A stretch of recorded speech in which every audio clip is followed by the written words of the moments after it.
बारिश भी बहुत ज़्यादा हो रही, अनजान हम शहर फंस है, जाएंगे बस फंस इधर, के हैं, इधर से कैसे बाहर निकलेंगे। भी नहीं जा सकते। बस ये समय आप सबकी सलामती हो। मैं हूँ आपकी होस्ट इराइल हैरिस और आप सबको A4U टीवी चैनल पर खुशामदीद करती हूँ, जिसका मतलब है अगापे लव फॉर यू, यानी कि इलाही मोहब्बत आपके लिए। और आज मैंने इस सेशन में अपने बहुत ही एक अजीज़ यानी कि मेरी मामा को मैंने इनवाइट किया है। मामा थैंक यू कि आप पहली बात के आए हैं।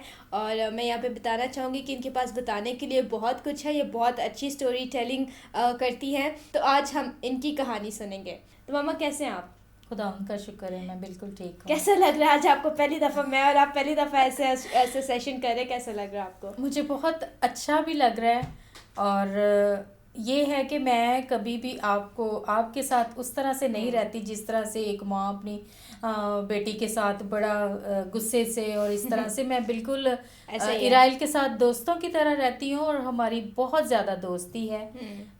हम ये समझ ले कि हम दोनों सहेलियाँ हैं। तो आज मैं पूछना चाहूँगी कि आप कुछ ऐसी स्टोरीज हमारे व्यूवर्स के साथ शेयर करें, कोई ऐसा इंसिडेंट शेयर करें हमारे व्यूवर्स के साथ जब खुदा ने हमारी ज़िंदगी में, ये नहीं कहूँगी कि सिर्फ आपकी ज़िंदगी में, हमारी ज़िंदगी में खुदा ने बहुत बड़ा काम किया था। तो आप उस स्टोरी को शेयर कीजिए। जी, मैं यहाँ पे ज़रूर बताना चाहूँगी। देखिए, खुदावंद हर रोज़ हमारी ज़िंदगी में बहुत बहुत मोजज़ात जो है वो करता है, बिल्कुल। और उनमें से मैं एक आज आपसे शेयर करूँगी एक गवाही को।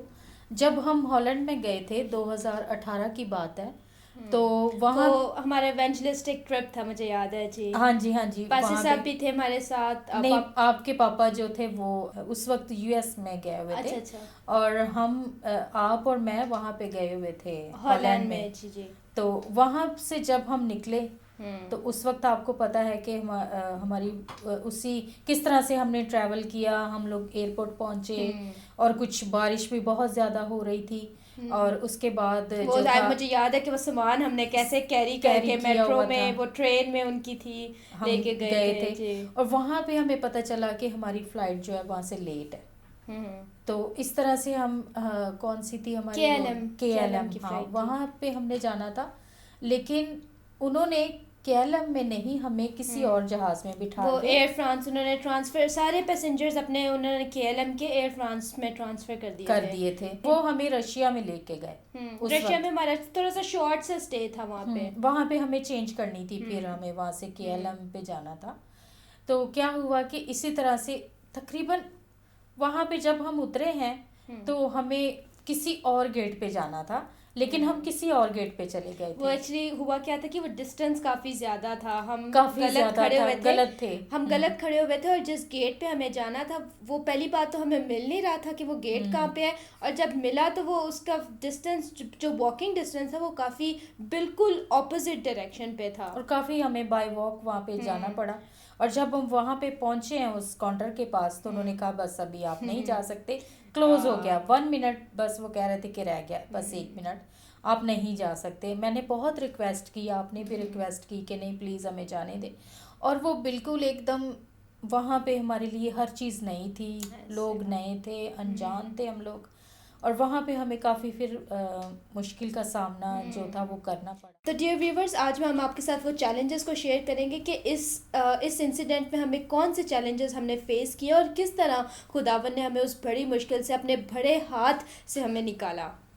और उस वक्त ये था कि हम खुदा की खिदमत करके वापस घर को लौट रहे थे, और आपको पता है कि हमारा दुश्मन जो अबलीस है वो भी अपनी कोशिशें करता है हर तरह से कि हम हारें, या उसके सामने इस तरह से हम परेशान हों, लेकिन हमने हिम्मत नहीं हारी।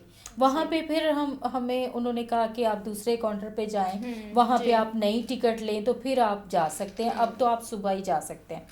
खैर मैं काफ़ी परेशान हुई, और वहाँ पे सब ऐसे था कि लोग भी नए थे, अजीब से लोग थे, और ड्रिंक भी करने वाले और स्मोकिंग करने वाले, इस तरह से लोग थे। फिर मैं खैर इराइल तो उस वक्त ये सब पेपर वर्क करना और ये वो, और उस वक्त ना इनके पापा के साथ हमारा राब्ता हो रहा था, और ना ज़ीरक के साथ हो रहा था, और हम दोनों वहाँ पे अकेले थे। उधर जब मैं लेके जा रही थी पासपोर्ट से, हम मेरे आपको तो मैंने एक जगह पे बिठा दिया था, आपकी तबीयत, आप थक गए थे चल चल के, इतना वो वॉकिंग डिस्टेंस था। तो जब मैं लेके जा रही थी वो अपने पासपोर्ट्स लेके जा रही थी कि डिफरेंट काउंटर्स पे, क्योंकि उन्होंने कहा था कि आप सिक्योरिटी से बात करें और सिक्योरिटी आपको फर्दर गाइड करेगी कि आपको नई टिकट कैसे मिलेगी एयरपोर्ट पे। तो वहाँ पे मतलब इतनी भाग दौड़ थी कि वहाँ पे कोई सिक्योरिटी वाला बंदा ही नहीं मिल रहा था। कोई कह रहा था उधर जाओ, कोई कह रहा था उधर जाओ, और जो भी वॉकिंग डिस्टेंस पे भी कोई सिक्योरिटी नजर आ जाता था तो वो ग्रीन पासपोर्ट यानी कि हमारे पाकिस्तान का पासपोर्ट देख के देके तो वो जवाब ही नहीं देते थे, वो चले जाते थे। कोई किसी तरह की हमें हेल्प नहीं कर रहा मिल था रही उधर। थी। और फिर क्या हुआ कि मैं एक साइड पे बैठ गई, मैंने फिर दुआ करना शुरू कर दी। मैंने कहा खुदावंद तू हमारी रहनुमाई कर, तू हमारी मदद कर, हमें नहीं पता कि हमें इस वक्त क्या करना है।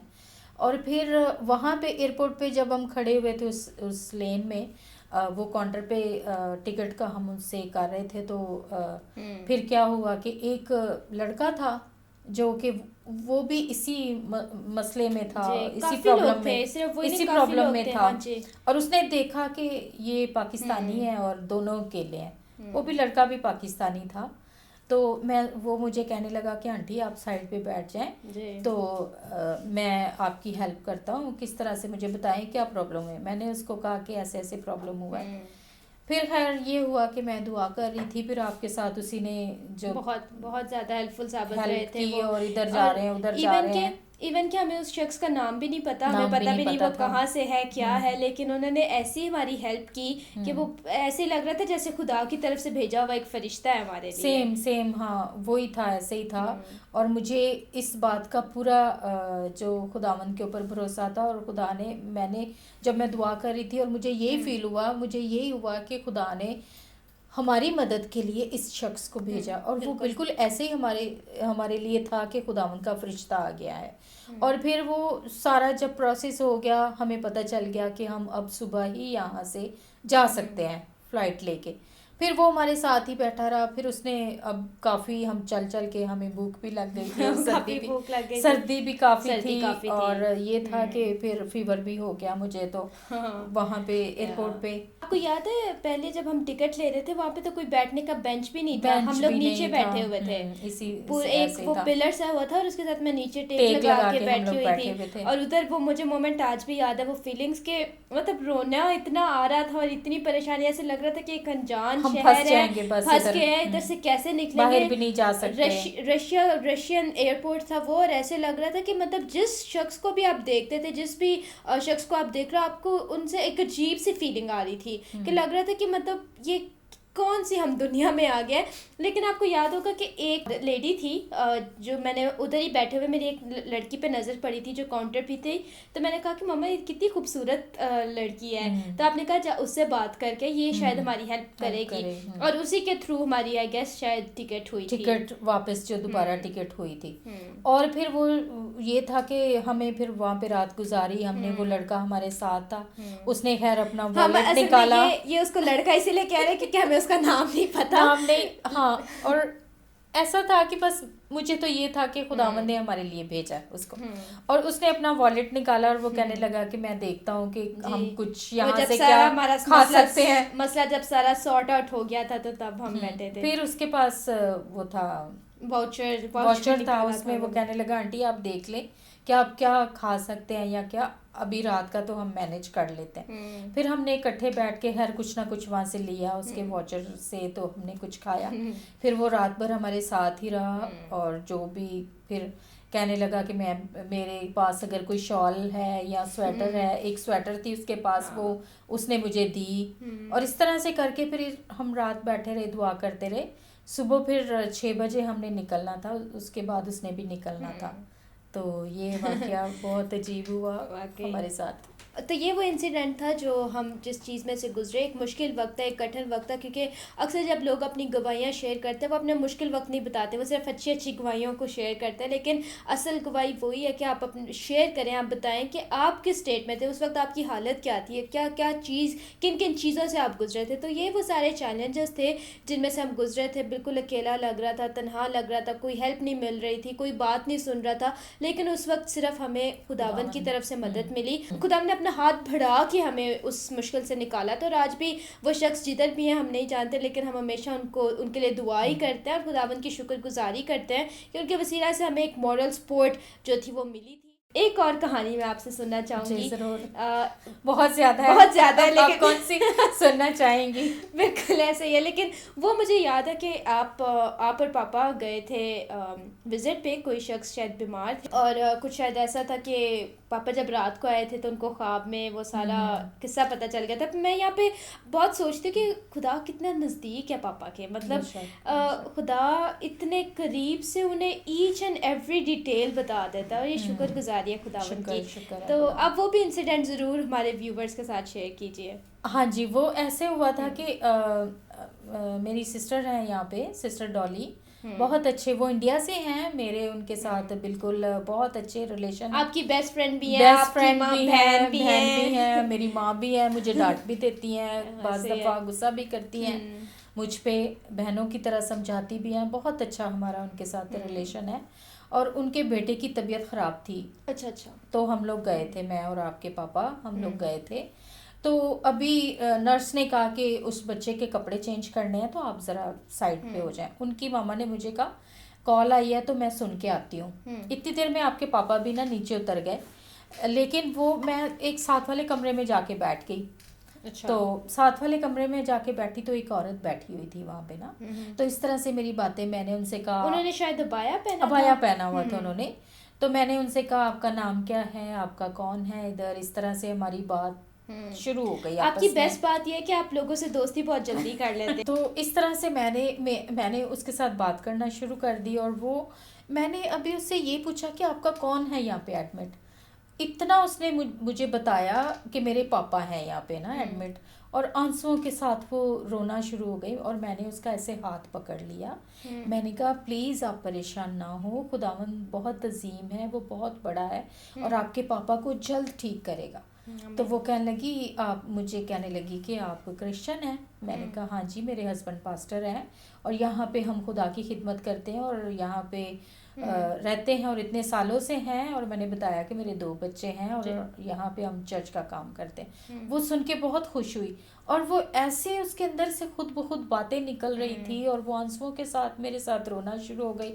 एक लम्हे में उसने मुझे अपनी पूरी ज़िंदगी की स्टोरी सुना दी कि मेरा हस्बैंड था, मुझे तलाक हो गई है, अब मैं अपने मम्मा पापा के घर में हूँ, मेरे पापा इस तरह से हैं, अब मैं इतने दिनों से इधर हूँ, मुझे जॉब नहीं मिल रही, और सब वो सारा मुझे बताना। इतनी देर में आपके पापा आ गए तो मुझे कहने लगे हाँ जी। तो मैंने कहा आप आएँ, आप ना इनके लिए दुआ करें। अच्छा, तो मैं क्लियर करना चाहूँगी कि जब आप दूसरे रूम में गए थे तो उनके पेशेंट उनके साथ थे कि वो अलग बैठी हुई थी? नहीं, वो अपने पापा को छोड़ के दूसरे कमरे में बैठी थी। अकेली थी? अकेली बैठी हुई थी, हाँ। तो मैं भी उनके साथ जाके बैठ गई। तो मैंने इस तरह से बात उनसे शुरू कर दी। सही। हाल चाल पूछा, नाम पूछा, आपका कौन एडमिट है, यहाँ से बात शुरू हो गई। सही। तो फिर हमने दुआ की, आपके पापा ने, मैंने उनके साथ दुआ की। इतनी देर में वही सिस्टर मेरे पास आई वापस, आंटी डॉली, हाँ, वो वापस आई मेरे पास और वो देख के चली गई है ना ऐसे स्माइल करके। तो मैंने उनको ऐसे इशारा किया कि 2 मिनट बस, हम लोग आते हैं। और हमारी डिस्कस वहाँ पे इतनी लंबी हो गई और हमने उसके साथ खुदा के कलाम को शेयर किया। फिर हमने दुआ की उसके साथ और वो बंदी आंसुओं के साथ रो रही है। और फिर हमने क्या कहा कि खुदावंद बहुत अजीम है, वो आपके हर दुख को जानता है। और उस वक्त हमने खुदावंद के लहू में उसको छुपा दिया। खैर फिर हम घर आए तो फिर आपके पापा ऐसे सो गए आके ना। उसी वक्त वो पूरा जो खुदा ने आपके पापा को दिखाया, पूरा उसका घर भी खुदा ने दिखाया, वो जो मसला उनके साथ चल उसके रहा साथ था वही था। हाँ, वो सारा ये उठे हैं तो मेरे पास आए। तो मुझे कहने लगे कि मुझे तो खुदा ने ये दिखाया और वो तो बहुत उसके अंदर और उसके घर में बदरूहें थी जो कि खुदा ने उसको आज आज़ाद किया उन बदरूहों से। वो कहने लगे मैं तो सो नहीं पाया आया। मैं जब से सोया वही सीन मेरे आगे, वही एक फिल्म चल रही है जिस तरह से ना। और हमने बाद में घर में अकेले भी बैठ के उसके लिए दुआ की उसके थी। लिए फिर हमने दुआ भी की, और फिर हमने अपने लिए भी दुआ की कि ऐसे ही, खुदावंद हमें बिल्कुल। भी महफूज रखे, क्योंकि जब आप दूसरों के लिए इस तरह से दुआ करते हैं, हमें खुद भी ज़रूरत होती है बिल्कुल, कि हम बहुत। अपने आप को भी खुदावंद के लहू में जो है वो डिप करें। खुदावंद बहुत अजीम है और वो बहुत बड़े बड़े काम करता है, और जब हम खुदावंद को पुकारते हैं वो हमारे नज़दीक आता है और वो हमारी सुनता है। बिल्कुल, खुदावंद अपने लोगों के लिए अजीब तरीके से और हर डिफरेंट तरीके से काम करता है। और ये भी एक बहुत डिफरेंट स्टोरी थी कि कई बार हम ऐसे सोचते हैं कि शायद वो लोग जो कि मसीही नहीं है उनके लिए हम अक्सर झिझकते हैं दुआ करने के लिए। और ये भी एक ऐसी स्टोरी थी कि जहाँ पे उस औरत को उस वक्त दुआ की ज़रूरत थी, और वो एक अपॉइंटेड टाइम था जो खुदा ने उसकी ज़िंदगी में ठहराया था कि उस वक्त उस दिन उसके साथ ये दुआ होती। और हमने ईमान से उस वक्त उसके पेरेंट्स को और उसको खुदा के हाथों में दे दिया, और हम ईमान रखते हैं कि खुदावन ने उसको संभाला है और उसके ज़रूर उसके फादर को भी हील किया होगा, क्योंकि हमारा ईमान है कि खुदावन हमारा शाफी है। हीलिंग और रेस्टोरेशन मांगी थी, और ईमान रखते हैं कि खुदावन ने उसको वो सारा कुछ जो ख्वाब के ज़रिए पास्टर साहब को दिखाया था, खुदावन ने उसको निकाला होगा। कहने का मतलब यह है कि कई बार वो लोग जिनके लिए हम सोचते हैं कि शायद उनके लिए दुआ नहीं करनी चाहिए, लेकिन वो ही लम्हा होता है जब उनको दुआ की ज़रूरत होती है, और तो खुदा चाह रहा होता है कि उसके लिए दुआ की जाए। यानी कि आपको खुदा पुश कर रहा होता है, बोल रहा होता है कि आप जाओ दुआ करो, लेकिन हम इंसान होते हुए हम अपनी सोच को इतना आगे रख लेते हैं कि हम कहते नहीं अगला बंदा क्या सोचेगा, या वो माइंड ना कर जाए। और मैं ये समझती हूँ कि उस वक्त खुदा ने वसीला बनाया, राहुल को वसीला बनाया। शायद खुदा हमें लेके खुदा हमें शायद उस औरत के लिए लेके जा रहा था। ऐसे ही है, बिल्कुल, कि उस वक्त उनसे बढ़ के उसको ज्यादा नीड थी, जो मैं समझती हूँ कि एक लम्हे में उसने अपनी पूरी जो स्टोरी बता दी, शेयर कर दी हर चीज। अदरवाइज ऐसे नहीं होता, लेकिन वो शायद खुदा का ठहराया हुआ वक्त था। मैं समझती हूँ कि खुदावंद हमें वहाँ पे लेके गए। बिल्कुल। तो मेरे अजीज़ों, ऐसे ही है कि खुदावंद हमारी ज़िंदगियों में तरह तरह से काम करता है, और हमें पता भी नहीं होता कि खुदावंद हमें कई बार इस चीज़ के लिए पुश कर रहा होता है, बुला रहा होता है, बुलाहट दे रहा होता है, कुछ करने के लिए कह रहा होता है। लेकिन सवाल ये कि क्या हम खुदा की आवाज़ को सुनते हैं? तो कई बार जब आपको ऐसे मौके आपकी ज़िंदगी में आते हैं, ऐसे इंसिडेंट्स आपकी ज़िंदगी में आते हैं, तो आप कभी भी खुदा की आवाज़ को रद्द नहीं कीजिए। अगर खुदा कह रहा है कि आप उस शख्स के लिए दुआ करें तो आप ज़रूर कीजिए, और अगर ये ज़रूरत है कि आप किसी खादम को उन तक पहुँचाएँ, उनकी रसाई करवाएं, तो आप ज़रूर ये भी कीजिए, क्योंकि खुदा के कलाम में लिखा है कि दूसरी आमद तब तक नहीं होगी जब तक खुदा का कलाम पूरे दुनिया के कोने कोने तक नहीं पहुँचाया जाता। तो इस खुशखबरी के साथ जो खुदावन ने हमें बख्शी है, वो बड़ी उम्मीद जो उसने हमें बख्शी है, यही उम्मीद में आप कायम रहिए। यही ईमान में जो मसीह ने हम सबको बख्शा है, हम सब इस ईमान में कायम रहे। और आप सब की मैं बहुत शुक्रगुजार हूँ इस वीडियो को देखने के लिए, इस कहानी को सुनने के लिए। जल्द आपके साथ एक नए गेस्ट के साथ, एक नई कहानी के साथ ज़रूर हाजिर होंगी। तब तक आप देखते रहे इस सेशन को, स्टोरी ऑफ द डे, और अपना ख्याल रखिए। Keep watching A4U TV, which means agape love for you.